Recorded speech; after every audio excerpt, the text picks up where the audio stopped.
Sparky Coach Pod, Crowie here with an old flame.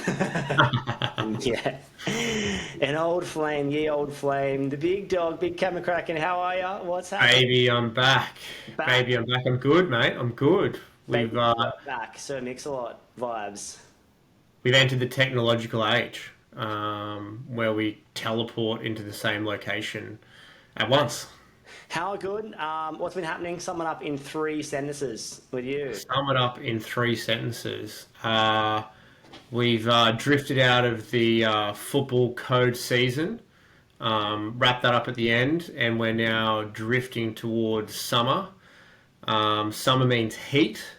Heat means people spend time outdoors, which means the phone starts ringing and the inquiry goes up. That was I don't know how many sentences that was. That was a lot of sentences. It's a Chinese proverb. Chinese proverb. Yeah, nice, nice. All right, we are talking about December, January, that era. Well, I guess it's coming up. We are to timestamp this episode. We are in October right now, so late October, October the 24th, 23rd, something like that. 23rd. 23rd. So it's like we've got November, December, then January, and it's getting warmer. It's 26 degrees where I live. I'm surfing in board shorts, which is amazing. But you know, as the weather heats up, anything in the aircon realm goes bananas. Anything in electrical realm goes bananas. It's interesting enough to talk about Christmas, and we're going to sort of over the next couple of episodes talk about what you can do to get ready for Christmas. But Christmas is the only time of the year where there's a magical deadline, or a deadline, you might even say. There's no other deadline throughout the whole year. There's nothing where time just stops and everything just stops traffic, and then you take 2 or 3 weeks off, and it's known as an industry-wide that, oh yeah, everyone's on holidays. Like, that doesn't exist any other time. So it's quite a unique time. It's coming into that festive season, so everyone is a little bit more joyful, and there's a little bit more pressure on some handovers because the client has that magical Christmas at home thing happening. So yeah, coming into it, and we're just going to talk through some tips, Cam. So what do you think? Like, we talk about November, December season, where does your head go to? My head sort of goes straight to being prepared, I guess, and getting a little bit organised more than just a couple of weeks in advance. Having a think about what is happening in December, when the end date is of the year, like when are you actually going to be finishing up? That's sort of the first thing that comes to mind, because like, where's the capacity start and finish? What do we have on our books immediately already? What are we doing? Who are we working for? What's already happening? I need to communicate with them. Is there an expectation that they have something due before they want it done before Christmas? I guess a lot of dates and the capacity sort of springs to mind. And what I mean by dates is, like I said, the end date is a key one. Christmas party is another big one. Is anyone having any time off? Which then turns into the capacity of like what we already have versus what we need, versus what are we going to be doing? Like, what do we focus on? What are we good at? Where are the areas? What are we saying yes to? What are we saying no to? Are we doing on-call work? Are we doing after hours work? Storm chasing, I guess, is one way you can put into it. It gets a bit wet, bit rainy, can cause a few issues. Like, just being aware of what's happening on, because it's no good being like, yeah, we can do that. Yeah, we can do that. Yeah, we can do that. And then all of a sudden you've said, yeah, to 3-4 weeks worth of work when you only have capacity for 2, because you didn't check yourself. Yeah, I mean, if I was in the position right now of running a trade business, I'd basically get the whiteboard out, as you see behind me. I think there's like lots of poo written on that, a couple of penises that the boys have been Nice. drawing. So, just Nice. what's a whiteboard without a couple of penises on there? But, I'd get the whiteboard out, get the job management system out, get the schedule out, whatever you're using in Google Calendar. I think you've got to use something that's not Apple Notes. But start to pencil out what you've got in for the rest of the year, and start to have those conversations. You would have heard me tell this story before, but I'll never forget like the time I took the cutouts and fit-offs into my own hands. So generally speaking, we would rough in usually, and then what happens after rough in? A cutout. and the builder would call 2 or 3 weeks later and they're like, oh, ready for cutout. And I'm like, God, give me some notice.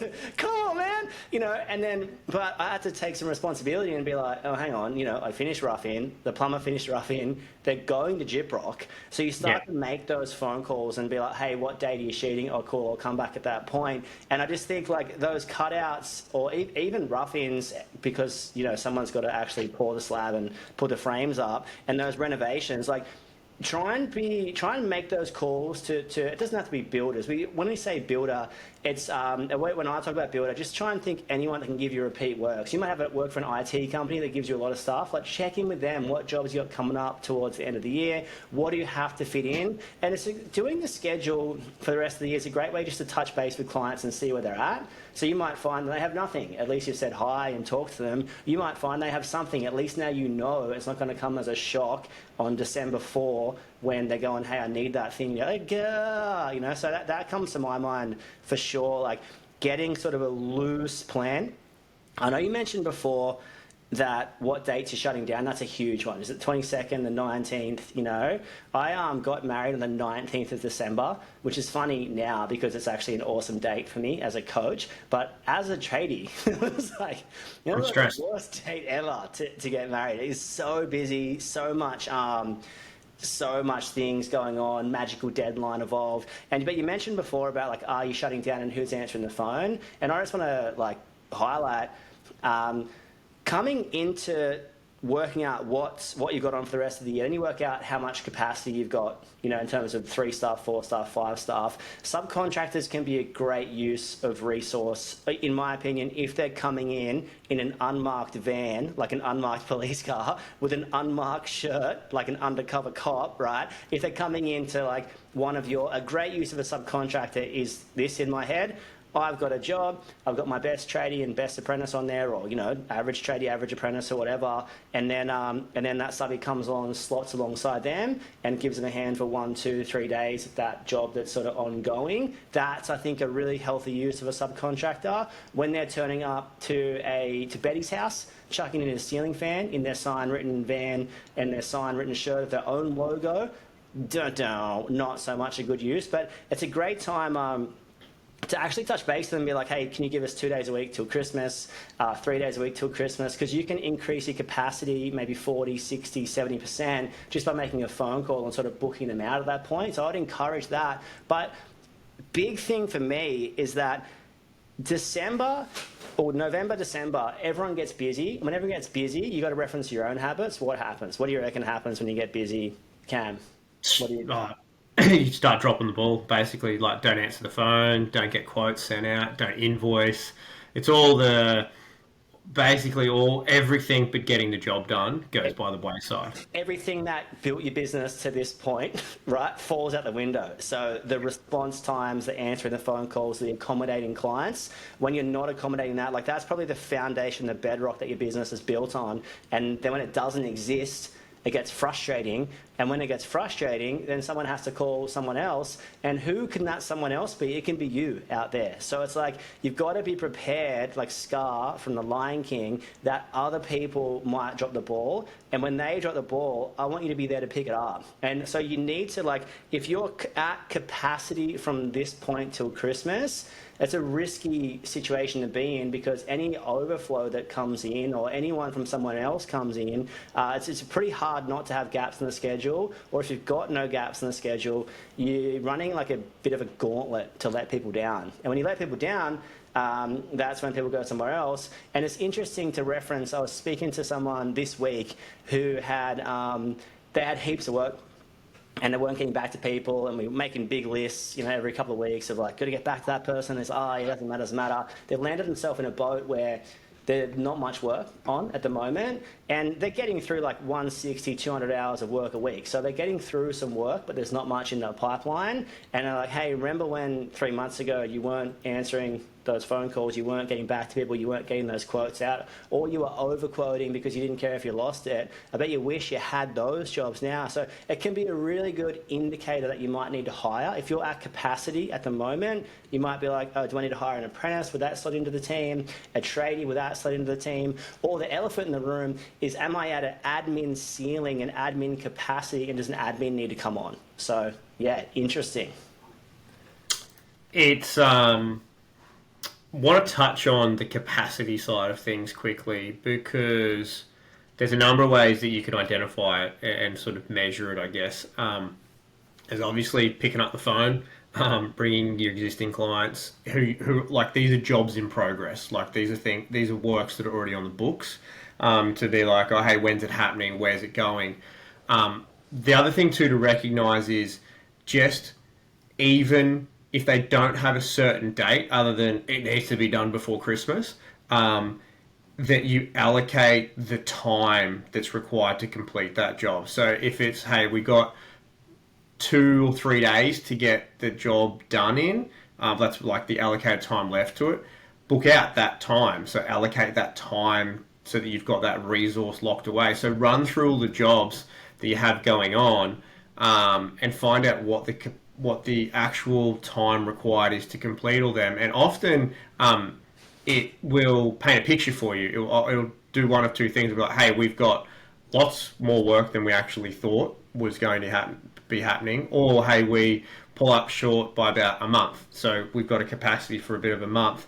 Think also too, like Crowie just touched on, like with the buffer side of things, with the subcontractor as well, is that we all know that not everything goes to plan, or we all know that there's the variation thrown in, or there's the, hey, while you're here scenario thrown into it. So make sure there's like a little bit of a buffer in there. Don't run your schedule so tight that you end up in like a frazzled panic the whole time, because it's like, oh, this job was meant to take 4 days, but now it's taken 6, and it's ruined my life, sort of thing. It's like, no, well, allow for that. Like, give yourself a bit of a buffer, because invariably, I would always say that by the time you get to the week before Christmas, so which in this turn, I think this year it's going to be around about the 15th on the Monday. I think it is, give or take a day or so.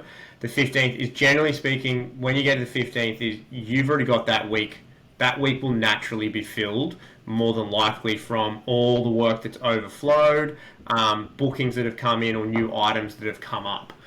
So the capacity thing's really important, I feel, to have a look at, to be like, hey, what do we already have? And even if you don't have the dates, because a lot of people will go, a lot of time we go, oh, well, they haven't given us when they want to get it done, so like, I don't have to worry about that. It's like, no, be like, hey, we've got 5 days for this job for 2 guys, we've got 2 days here, and then you start to build it out in that sense. Another thing, I think that's really important, and an easy way to increase a little bit of capacity as well, is to communicate with your team with doing some overtime or some Saturdays.